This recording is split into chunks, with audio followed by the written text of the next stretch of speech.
There's nothing in all of the history of the world that rivals the death, the burial, and the resurrection of Jesus Christ. You may listen to me say that and think that's what we'd expect a preacher to say. But I got to tell you, I sincerely believe that with all of my heart, that there is nothing that rivals the death, burial, and resurrection of Jesus Christ.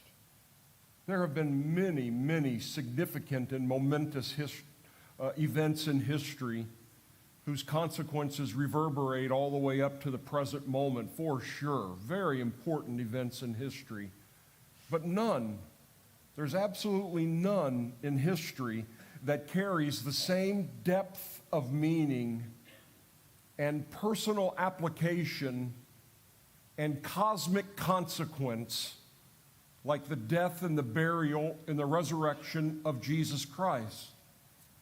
One historian writes these words: "The greatest revolutions in history have moved borders, toppled empires, liberated people groups, or advanced human knowledge. But only one event in history has overthrown sin, liberated the soul, defeated death, and secured eternity: the death and the burial and the resurrection of Jesus Christ."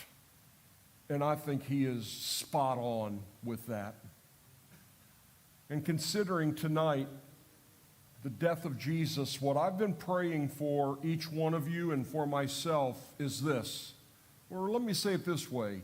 Here's what I hope you experience in here this evening: that you would somehow be moved into the experience of feeling your responsibility for the death of Jesus.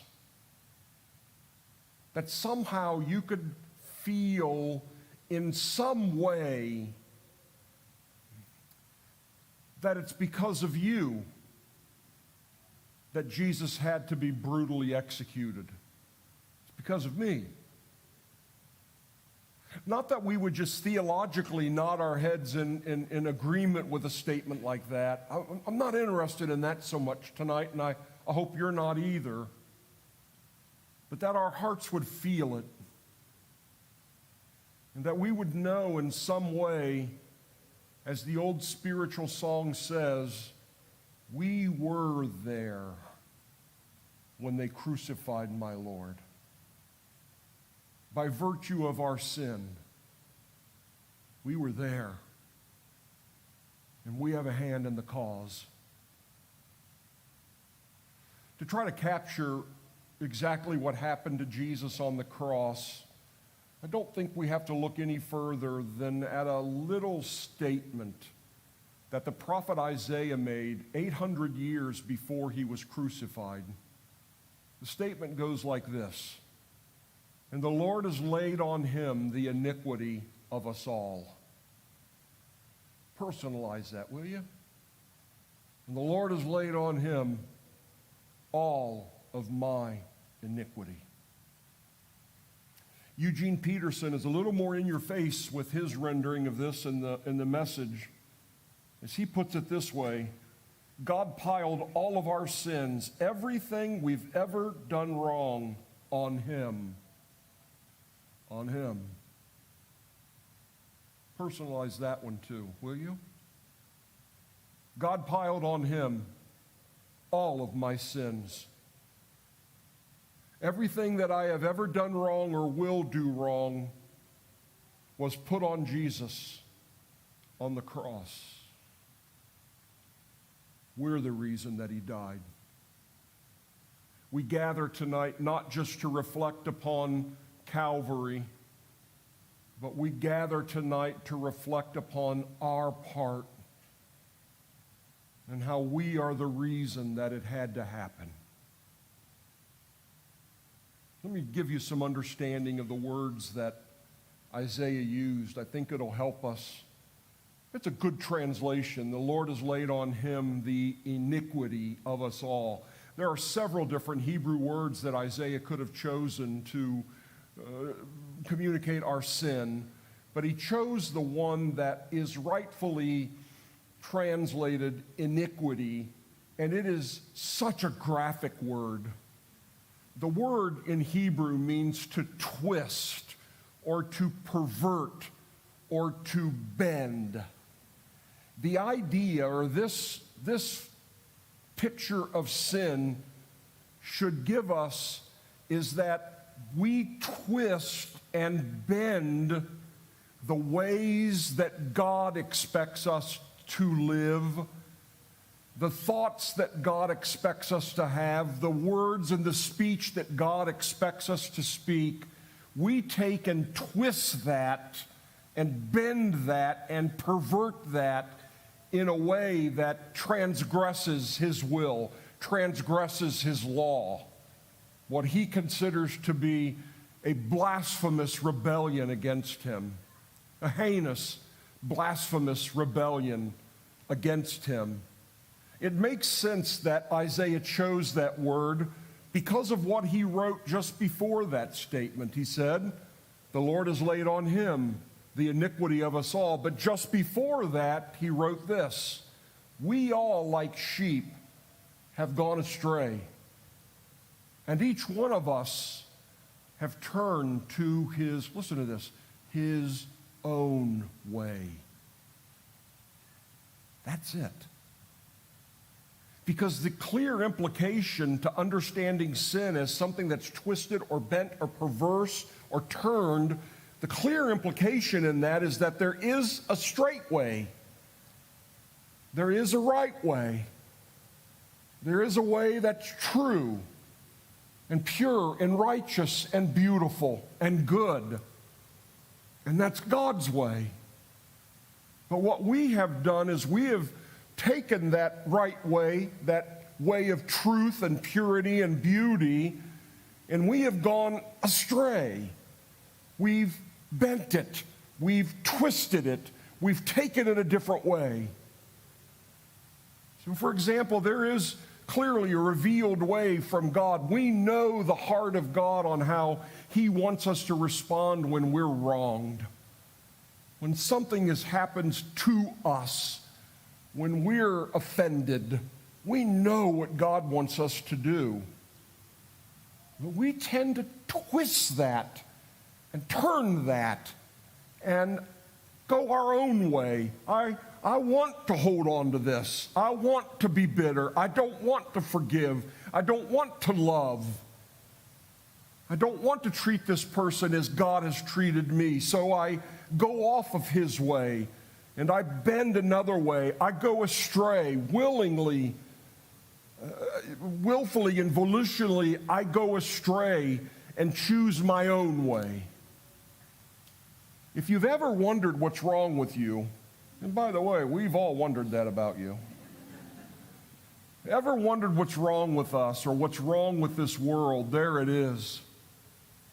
Everyone chooses their own way, their own way of thinking, their own choices, their own way of acting, their own way of responding, their own way of speaking. And the result of that, we know in the world that we live, is chaos. And it's chaos within us too. It's a disorderedness. That's what the Puritans used to call it a lot, a disorderedness within us.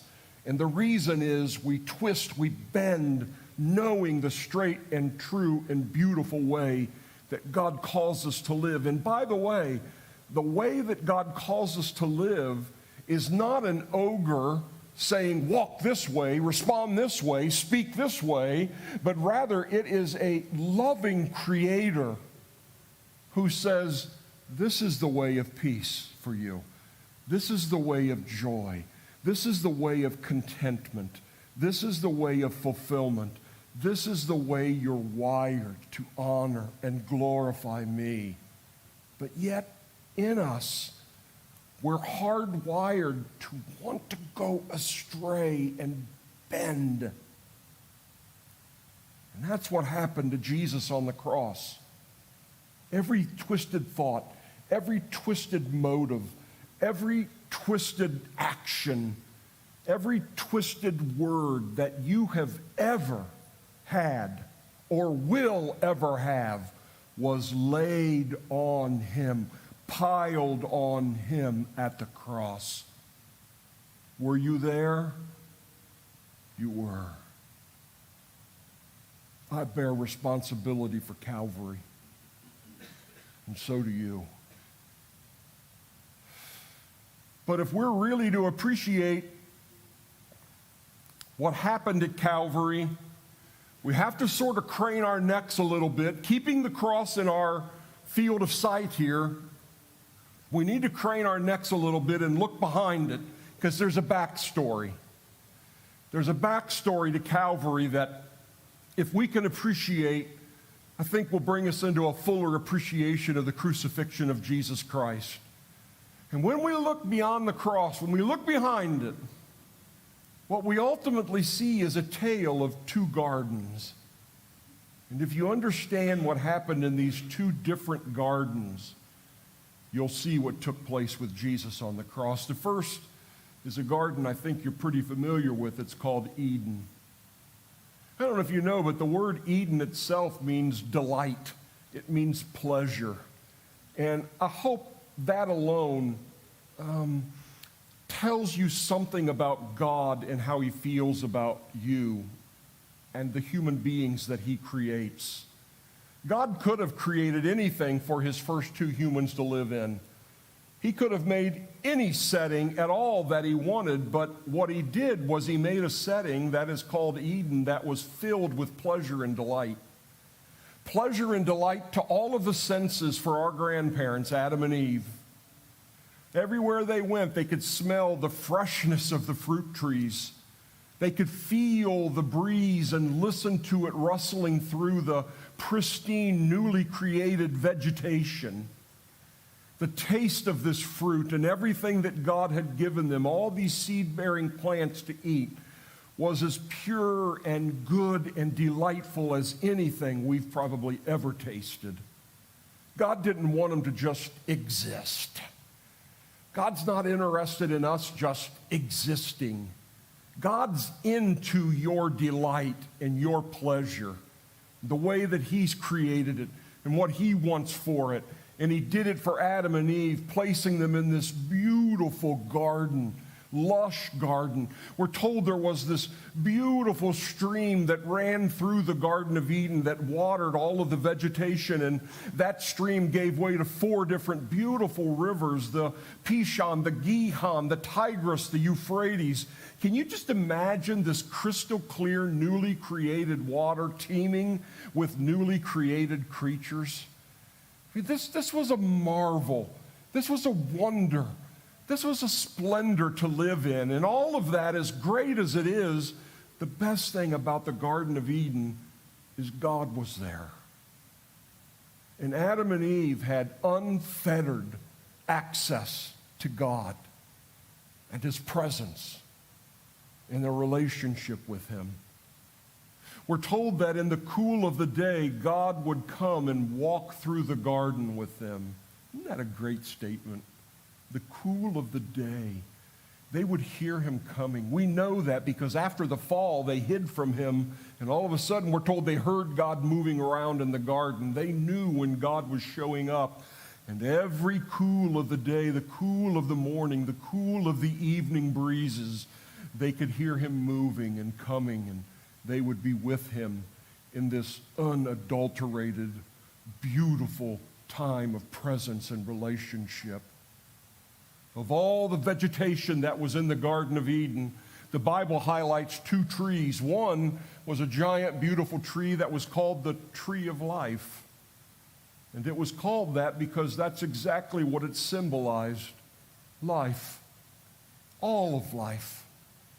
The tree of life symbolized their lives, their biological life, their spiritual life, their emotional life, their psychological life, and even their physiological life, all of life to them that was ongoing and constant and promised for all eternity was represented in that tree of life. But there was another tree too, and that tree, we're told, was called the knowledge of good and evil.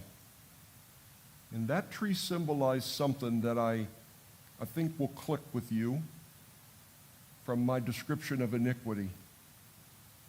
The tree of the knowledge of good and evil symbolized the lordship and sovereignty of God, who alone decides what is right and good, and what is false and evil, what is beautiful and upright, and what is destructive and ugly. The tree of the knowledge of good and evil represented that God decides what is good and what is bad, what is right and what is wrong, what is true and what is fallacious. God decides that. This tree gives that knowledge. And we know what happened. We know what happened. Satan came and deceived Eve. That almost sounds like a slant to Eve, but it really isn't. Because Adam was there too, meaning Adam wasn't deceived. He knew exactly what was going on, and he knew exactly what he was doing. But Eve was deceived because Satan came to Eve and said to her essentially this: God's holding out on you. He told you not to eat from that tree because he knows when you do, you'll be like him. You know what he's saying, church? Listen. What Satan was saying to Eve was this: he knows that if you eat that tree, you'll get to decide what's right. You'll get to decide what's good. You'll get to decide your own way. You'll get to be like God. And listen, Satan said to Eve, he don't like anybody trying to be like him. But what he's holding out on you, what he's lying to you about, is that that tree, that fruit, when you eat it, will bring you fulfillment because you'll get to decide your own way. Never telling them that their own way will be twisted and bent and perverse. And all of a sudden, we're told that Eve looked at that tree and she thought that that fruit looked good to eat. You know, I think in that statement maybe is this: Adam and Eve had walked by that tree probably hundreds, if not thousands of times and never gave it a second look. But now, all of a sudden, it looked good. It looked desirable. And so Eve went and she picked some of that fruit. And she brought it home to Adam. And she cut it up. And they ate. And before that fruit hit their stomachs, everything in them collapsed. It was a spiritual collapse, an emotional collapse, a psychological collapse, and it was a physical collapse because now death had entered their veins. You see, what I mean by collapse is now they were hardwired to choose the perverse. Now they were in a default mode of choosing their own way over God's way. Now the desire for the perverse and the twisted and the bent polluted their insides. It polluted the very essence of their being. And the thing is, they passed that pollution on to their kids, and their kids passed it on to their kids, all the way up to us, where we come out of mama hardwired to go astray and make our own way, think our own way, do our own thing. That's iniquity. And that's what killed Jesus. Your iniquity and mine. But as we look beyond the cross, there's another garden. And we've got to know about that garden too if we want to fully appreciate what happened at the crucifixion of Jesus. And that garden is called Gethsemane. And the name of Gethsemane, that Aramaic name, that's extremely revealing too. That word means to press down hard, to press. And the reason that Gethsemane was given that name was because Gethsemane was filled with beautiful olive groves. It was just a place where olives were harvested. And at that place in Gethsemane, there was an olive press.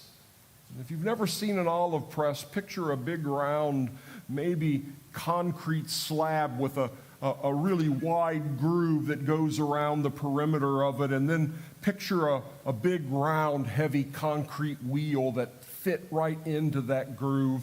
And they would take the harvested olives and they would lay them on that path, and they would have to arduously move that wheel around to crush and press and mash those olives so they could get the very valuable oil out of them. It's a perfect name because it was where Jesus chose to go on the night he was betrayed and arrested. And during his time in Gethsemane, he experienced a hard pressing like no other human being has ever experienced. It's graphic language when we learn about what happened there. We're told that Jesus, as he walked on to the Mount of Olives and toward the Garden of Gethsemane, he stopped most of his disciples, but he took his three closest ones, Peter, James, and John, with them, and they went so far, and then Jesus said, you have to stop here. You can't go all the way in the garden with me, but watch and pray so you don't fall into temptation. I need you guys to pray right now. And then he revealed what was going on in him when he said, my soul is overwhelmed to the point of death. Jesus at this point was filled with despair. Jesus was filled at this point with an agitated spirit. Jesus was void of shalom at this moment. And we're told that he went on alone into the center of the Garden of Gethsemane and fell to the ground. He went there because he wanted to be with his Abba. And so he began to pray to his Abba. We're even told what he prayed over and over again. He prayed, Abba, take this cup from me. I don't want to drink of this cup. And he kept pleading with God to take the cup from him, but yet in all of his pleadings, he kept repeating the line, but not my will, yours be done. I'm telling you, Father, what I want. I'm not holding back what I'm feeling. I want you to know that I do not want to drink this cup, but I do want ultimately what you want. I will settle for your will. I will obey you. But take this cup from me, I ask. He prayed that so intensely that we're told his body was covered with sweat. And you know from being in the dirt of the ground, it was covered now with dirt. And we're told that droplets of blood formed on his forehead and ran down his face and dripped to the ground. There you should see the Savior's face with this matted dirt and blood and sweat as he's pleading with his Father to take the cup, yet acknowledging he wants his will. What was he agonizing over? What had him so upset? Was it that he knew that less than an hour he would be betrayed by a so-called friend with a kiss? Was he agonizing over knowing that he was less than an hour from being shackled on his wrists, his arms, his legs, and his feet and arrested? Was he agonizing over the series of cockamamie trials that he was about to go through all night long? Or was it the scourging, the beatings, being spit on, having a crown of thorns forced on his head? Or was he agonizing knowing that he was about to have spikes driven through his hands and his feet and lifted naked on a cross for all to see as he slowly and horrifyingly passed from this earth? What was he agonizing over? I used to think it was probably all of that. I don't think that anymore. I just don't. I don't have any time to tell you why. But I will tell you what I think he was agonizing over. The fact that he had to have your sin laid on him. Your sin was what was causing him the agony of Gethsemane. The hard pressing of Gethsemane came because of me, because of you, because of our iniquity and our sin and our perversity and our twisted and bending of the will and the law and the heart of God. This blasphemous rebellion before God, this snubbing of God that I do on a daily basis, to one degree or another, I do, and you do, with a heart of motives that are not right, with thinking that's not right, speaking that's not right, acting that's not right, choices that aren't right before Almighty God. It was knowing that the time was approaching for him to have all of the iniquity of Tony and all of you and all of the world put upon him. And then at that moment, when all was laid upon him, he would be forced to drink that cup he was praying against. That cup that represented the unmitigated wrath and fury of his Father. That he knew when all of the sins of the world was laid upon him, would be totally vented on him. And he would experience all of the judgment and fury of God for all of this iniquity and sin. And that he would have to go through that alone. Because at that moment, the Father would forsake him. Step away from him, if you will. That's what he was agonizing over. You see, you got to see those two gardens behind the cross to understand what's going on here. To fully understand Calvary. And what we learn when we consider both of these gardens is that what was broken in Eden was now being rectified in Gethsemane. In Eden, they listened to Satan. But in Gethsemane, Jesus listened to his Abba. In Eden, they said, "My will, not yours." In Gethsemane, Jesus said, "Not my will, but yours." Eden was about rebellion. And Gethsemane is all about obedience. Eden brought separation from God, but Gethsemane was ushering in salvation. Were you there when they crucified my Lord?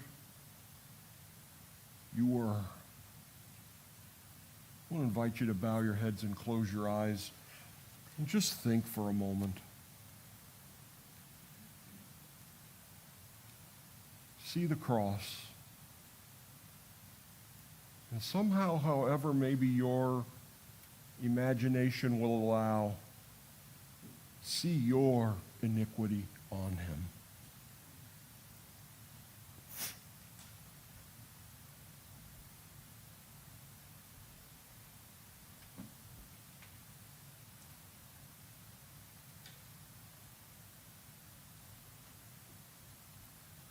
Ask God to allow you to feel the weight of that.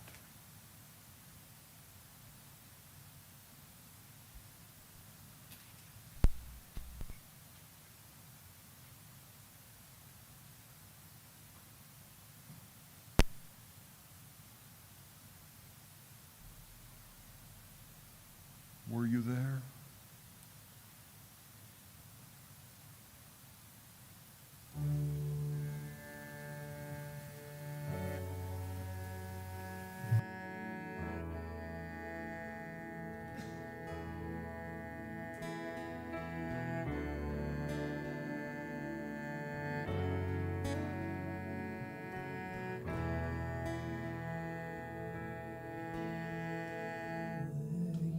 you there?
And now I'd like to invite you to the Lord's table. The way we're going to do this is they'll continue to play, and you can sit there and meditate and pray and worship for as long as you like. But then you get up as you feel led, and I just want to ask and do a little traffic control. If you would head out to the outer walls that way and come and take the elements of communion and then go up the center aisle and out the door you can go. Do your fellowshipping and talking out there, kind of like to leave this room in a state of meditation and quiet if you would. But you come as the Lord leads you. For the Apostle Paul wrote to the Corinthians and he said, "What I received from the Lord I also passed on to you, that on the night that Jesus was betrayed, he broke bread and said, 'This is my body which is for you.